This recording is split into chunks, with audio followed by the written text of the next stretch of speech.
Préparation de la revanche. La défaite attrista Omar. Il fut aussi très touché pour les précieuses vies perdues. Il fit dire aux différentes tribus de se battre maintenant sous le commandement de Muthanna. Il ne fut pas long à ce dernier d'avoir assez d'hommes pour recommencer à se battre. Maintenant, Rustom choisit Mehran pour battre les musulmans. Ce général avait une grande expérience de la guerre arabe.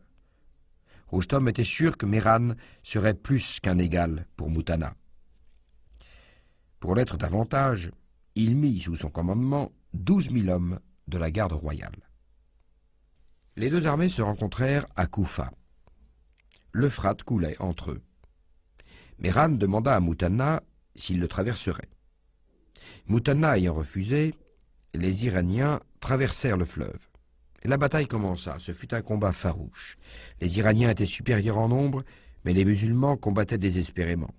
Avec une étonnante hardiesse, ils pénétrèrent au cœur de l'armée iranienne. Un jeune homme des Banu Taghlab identifia Mehran, courut vers lui et lui trancha la tête. Ensuite, il cria « Je suis un Banu Taghlab, le tueur du commandant iranien. » Le désordre s'étendit dans l'armée iranienne. Il y eut une violente ruée vers le pont. Muthanna avait ses plans prêts pour enlever le pont avant que l'ennemi ne le prenne.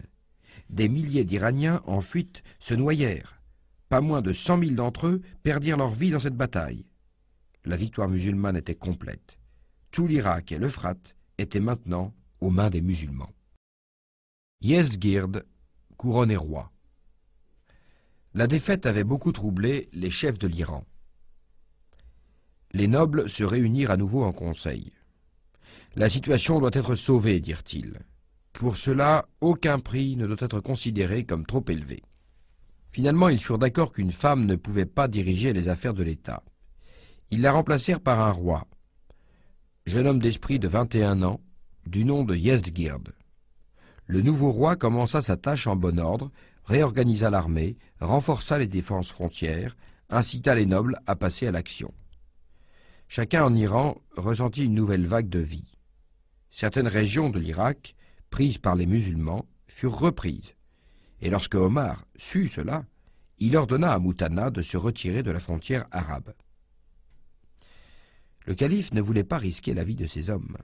Par conséquent, Muthanna réunit son armée et alla camper à Dikar, un avant-poste arabe.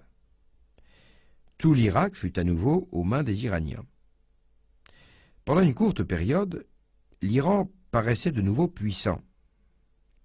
Il a repris tout ce qu'il a perdu. Le jeune Yezgird sembla lui redonner son passé glorieux. Tous étaient unis dans la joie, mais cela pour une courte durée. Les événements à la frontière prenaient une tournure inquiétante. La bataille de Qadisiyah. Commençant les préparatifs, des ordres furent envoyés au gouverneur de choisir de braves guerriers, des généraux expérimentés, de bons orateurs, et de les expédier vers la capitale. Bientôt, Madina fut remplie des meilleurs fils de l'islam. Omar voulait lui-même conduire l'armée. Talha, Zubayr, Abdurrahman et d'autres célèbres compagnons étant désignés comme chefs des différents régiments. Omar marcha à la tête de l'armée sur une distance de 3000. Puis, il s'arrêta afin de décider si oui ou non il devait prendre la tête de cette armée. L'opinion générale était pour, mais les vétérans, vieux soldats, disaient que c'était un risque car personne ne pouvait prédire le résultat de la bataille. S'ils la perdaient, rien ne leur rendrait leur prestige et leur confiance. Finalement, le commandement fut confié à Saad bin Abi Waqqas, l'oncle maternel du saint prophète Mohammed, et Omar retourna à Madina. Saad continua sa marche jusqu'à Koufa. Là, il apprit la mort de Muthanna. Le frère de Muthanna, avec son armée de 8000 hommes, se joignit à Saad et lui transmit des choses importantes que Muthanna, avant de mourir, avait pu obtenir. Tout en étant à Madina, Omar pensait soigneusement aux plus petits détails de la campagne et transmettait constamment des instructions à Saad. En ce qui concernait l'organisation de l'armée et sa halte à Qadisiyah, C'est encore Omar qui en décida. Ensuite, il étudia une carte détaillée de la région environnante. À la lumière de cette carte, il envoya de nouvelles instructions en ce qui concerne les tactiques à utiliser. Yezdgird entend des conversations étranges. Saad reçut l'ordre qu'une offre de paix soit faite à l'ennemi avant que la bataille ne commence. Il choisit alors 14 chefs de différentes tribus pour être les ambassadeurs de l'islam. Yezdgird tint sa cour pour les recevoir. La cour étant un miroir de pompe et de gloire, les Iraniens voulaient éblouir ces habitants du désert par le spectacle de leur splendeur. Mais les musulmans se trouvaient être faits de différentes étoffes. Avec leurs châles du Yémen sur les épaules, leurs bottes de cuir, leurs fouets à la main, ils pénétrèrent sans peur dans la cour. Les courtisans et l'empereur furent stupéfiés de la conduite intrépide des Arabes. Les pourparlers de paix commencèrent. Yezdgird demanda aux ambassadeurs ce qui les amenait dans son territoire.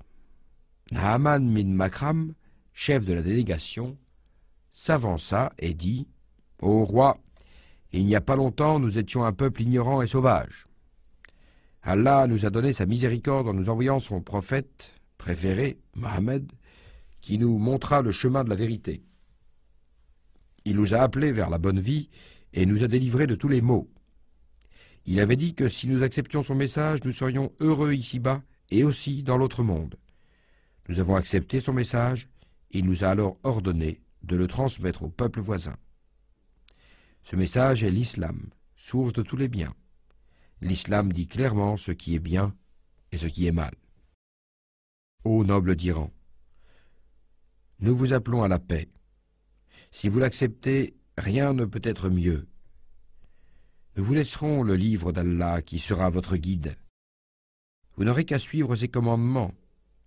Au cas contraire, vous payerez le jizya et serez sous notre surveillance. Nous vous assurons qu'il n'y aura pas plus d'injustice ni de mal dans votre pays. Si vous refusez cela aussi, l'épée doit décider. Yezdgird avait écouté calmement ce discours. Puis il dit « Ô Arabes, il n'y a pas très longtemps, aucun peuple n'était aussi misérable que vous. Notre plus petite faveur vous était suffisante. À chaque fois que vous faisiez un mal, nous écrivions à un chef de frontière qui vous remettait en bon ordre dans le bien. Je vous conseille de renoncer à votre fantaisie de conquête. Si vous n'avez pas suffisamment de nourriture, faites-le nous savoir, nous vous en enverrons. Nous vous désignerons un bon chef qui pourra vous traiter avec bonté. » Quand le roi eut terminé, Mughira bin Zahara se leva et dit « Ô roi, nous étions certainement aussi misérables que vous avez dit, peut-être même pire. Nous mangions des animaux morts, étions nus, et dormions sur le sol dur. Mais depuis que le saint prophète Mohammed est apparu parmi nous, nous avons totalement changé. Son merveilleux enseignement et son exemple de loyauté ont fait de nous les chefs de ce monde. Même de fiers rois comme vous ont peur de nous maintenant. Ô roi, une nouvelle conversation est inutile. Ou vous acceptez le prophète d'Allah en vous inclinant devant son enseignement béni, ou bien vous payez le jizya. Si vous n'acceptez aucune de ces deux choses, alors attendez que l'épée décide. » Les paroles de Mughira fâchèrent le roi. « Par Yazdan, cria-t-il en colère, si ce n'était pas contre la loi que de répandre le sang des envoyés, je vous aurais fait décapiter. Mais j'ai envoyé Roustom pour s'occuper de vous. Il vous enterrera, ainsi que tous vos camarades, dans les tranchées de Qadisiyah. » Puis le roi demanda « Qui est le plus respectable parmi vous ?»« Moi, répondit Hazim bin Omar. » Le roi prit un panier plein de terre et le plaça sur sa tête. Hazim partit avec le panier, le plaça devant le commandant Saad, qui déclara « Félicitations pour la victoire, l'ennemi nous a remis lui-même son sol. » Saad, très content, considérait cela comme un bon présage pour la victoire musulmane. Plus tard, les événements prouvèrent qu'il avait raison. Roustom humilié. Avec une armée de 120 000 hommes, Roustom se dirigea vers Qadisiyah. Mais il avait peur du courage des musulmans. Aussi continuait-il à remettre chaque fois la bataille. Les envoyés ne cessaient d'aller et venir d'un côté à un autre. Le dernier à visiter Roustom fut Moughira bin Shu'ba. Roustom fit tout ce qu'il put pour éblouir l'envoyé arabe. Il s'assit sur un trône d'or, avec une couronne de diamants à la tête, et toute la cour était recouverte de brocart d'or et de diamants. Moughira descendit de cheval et se dirigea vers le trône de Roustom. Il y monta et s'assit près de lui. Tous ceux qui étaient présents furent déconcertés. Les gardes coururent sur Moughira et le firent descendre du trône. Moughira resta indifférent. S'adressant aux courtisans, il dit « Ô noble d'Iran, je pensais que vous étiez sage, mais vous avez prouvé votre stupidité. Nous, musulmans, n'élevons pas les hommes au rang de Dieu. Le faible parmi nous ne croit pas au pouvoir du fort. Je pensais que vous aussi faisiez cela. Je ne savais pas que le fort parmi vous était hautement considéré et adoré par le faible. Je ne savais pas que vous ne croyiez pas à l'égalité des hommes. Si je savais cela, je ne serais jamais venu à votre cour, mais laissez-moi vous dire que vous ne pouvez pas sauver votre empire avec ces méthodes. » Le discours de Moughira mit fin aux pourparlers de paix, mais ces paroles continuaient à résonner aux oreilles des nobles Iraniens. « Ces paroles disent plus que la vérité, dirent quelques-uns. Il incite le peuple contre nous, dirent d'autres. Ceux qui méprisent les Arabes sont réellement stupides, dirent d'autres encore. Enfin, la bataille. Au mois de Muharram, la bataille de Qadisiyah commença enfin. Saad bin Abi Waqas, le commandant musulman, était malade. Aussi s'assia-t-il sur le toit d'une maison toute proche, afin de diriger les opérations. Après la prière de l'après-midi, Saad ordonna l'attaque. Comme c'était la pratique musulmane, le commandant cria 3 fois « Allah est très grand ». Au 4e cri, l'armée entra en action. Le combat continua tard dans la soirée, les éléphants iraniens furent à nouveau une épouvante pour les chevaux arabes, et les archers musulmans firent de leur mieux pour les atteindre, ainsi que leurs cavaliers. Mais ce problème restait sans résolution. Le premier jour s'achevait avec un avantage du côté iranien. Les blessés furent laissés aux soins des femmes, les morts enterrés. Le matin du second jour, la bataille continua. Mais avant la bataille, des petits groupes de renforts provenant de Syrie commencèrent à arriver, et cela dura jusqu'au soir. Environ un total de 6000 hommes sont venus. Cette stratégie de petits groupes, utilisée, fit penser aux Iraniens que l'armée musulmane grossissait à une vitesse effrayante, et sema la peur dans leur cœur. Les troupes syriennes pensèrent à une manière très ingénieuse de combattre le danger des éléphants, difficilement contrôlable. Les deux armées luttèrent entre la vie et la mort jusqu'à minuit. Bahman, le prince Shahbaraz et beaucoup d'autres chefs iraniens furent tués. Les musulmans eurent un net avantage en tout. Un étrange incident. Un incident étrange eut lieu au second jour de la bataille de Qadisiyah. Abu Mahan Takafi, grand guerrier et grand poète, a été mis en prison par le général Saad parce qu'il se trouvait ivre. De la fenêtre de sa prison, ce brave guerrier regardait la scène de la bataille. Il voulait être un soldat de cette bataille. Passa à ce moment Salma, femme du général Sa'an bin Abi Waqas.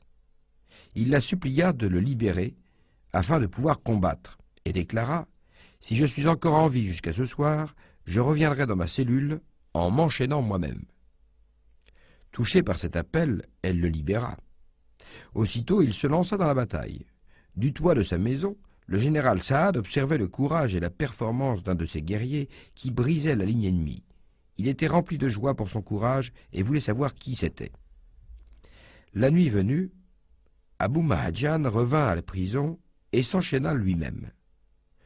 Le lendemain, Salma raconta à son mari son geste envers ce brave prisonnier. Ce n'est qu'à ce moment-là que Saad sut qui était ce courageux guerrier d'hier. « Par Allah, cria Saad, je ne peux pas garder derrière les barreaux un tel homme qui aime tant les musulmans. » Et Abu Mahadjan fut libéré. « Par Allah, s'écria à son tour Abu Mahadjan, jamais je ne toucherai plus à une goutte de vin. » Déroute des Iraniens. La bataille entra dans son 3e jour. Les éléphants iraniens posaient encore un problème. Saad demanda à 2 soldats comment mieux le résoudre. Crevez leurs yeux, dirent-ils. 2 gros éléphants conduisaient le troupeau. D'abord à l'un, 2 personnes en même temps crevèrent chacun un œil. Puis, l'un des 2 soldats trancha la trompe. La même chose fut faite à la seconde bête. Fous de douleur, les éléphants se dirigèrent vers la rivière en chancelant. Le reste du troupeau les suivit, puis on ne les revit plus. La bataille fit rage toute la journée et toute la nuit. Le lendemain matin, les chefs des différentes tribus arabes crièrent à leurs hommes de lancer l'attaque finale. À cet appel, ils foncèrent dans les lignes ennemies, épée à la main. Avant midi, ils se trouvaient au cœur de l'armée iranienne. Quelques hommes arrivèrent près de Roustom, qui pourtant se trouvait très à l'arrière. Assis sur son trône d'or, Roustom dirigeait la bataille. Pris par surprise, il essaya de se défendre, mais fut tué finalement par un soldat musulman du nom de Hilal bin Alqama. Ce dernier monta sur le trône de Roustom et cria « Par le seigneur de la Kaaba, j'ai tué Roustom ». La mort de Roustom acheva la défaite iranienne. Darouche Kawayani tomba aux mains des musulmans. 30 000 Iraniens furent tués, la perte des musulmans fut de 8 000 tués. Le calife reçoit des nouvelles. Omar était très anxieux à propos du résultat de la bataille. La campagne syrienne. La guerre avec Byzance était en cours lorsque Omar devint calife. Quelques jours plus tard, l'ennemi subissait une grande défaite à Yarmouk. Mais l'ennemi n'allait pas la prendre comme un règlement final de relations avec les Arabes. Byzance fut décidé à faire disparaître les traces de cette défaite. Aussitôt, de grandes armées furent rassemblées à Damas et à Fal. L'empereur de Byzance voulait reprendre ce qu'il avait perdu et voulait aussi donner aux Arabes une leçon qu'ils ne devraient pas oublier. Le commandant musulman, Abu Obaïda, écrivit au calife pour lui demander des instructions. Omar lui répondit qu'il doit se battre sur les 2 fronts. Aussitôt, Abu Obaïda appliqua ses directives. La chute de Damas. Damas était la capitale de la Syrie. Ses défenses étaient très solides. Abu Obaïda, assisté de généraux habiles comme Khalid bin Walid, Amr bin al-Has et Yazid bin Abu Sufyan, dirigeaient l'attaque. Mais les troupes byzantines s'étaient enfermées dans la ville et ne sortaient pas pour se battre. Khalid guettait constamment le moment opportun. Il ne dormit presque pas. Une nuit, il remarque une inhabituelle excitation à l'intérieur de la ville. Les espions rapportèrent qu'un fils du gouverneur était né et que les gens de la ville faisaient la fête et buvaient. Khalid saisit cette chance. Il franchit un fossé en compagnie de quelques hommes d'élite. Ils étaient munis de solides cordes avec lesquelles ils grimpèrent sur le mur de la ville, puis ils sautèrent à l'intérieur, tuèrent les gardes et ouvrirent la porte. Le cri d'Allah est très grand s'éleva. Les troupes de Khalid se ruèrent dans la ville. Les commandants byzantins furent pris par une complète surprise. Ils ouvrirent en hâte la porte opposée de la ville, allèrent à Abu Obaïda et lui demandèrent la paix. Abu Obaïda, qui ne savait rien de l'exploit de Khalid, la leur accorda avec empressement dans des conditions paisibles. Marchant des portes opposées, Khalid et Abu Obaïda se rencontrèrent au milieu de la ville. Abu Obaïda comprit maintenant l'habileté de l'ennemi, mais tint ses engagements de paix. Damas capitula au mois de Rajab en l'an 14 après l'hégire. Yazid bin Abu Sufyan fut désigné gouverneur de Damas. Lui et son jeune frère Mohaïa conquérirent les pays avoisinants.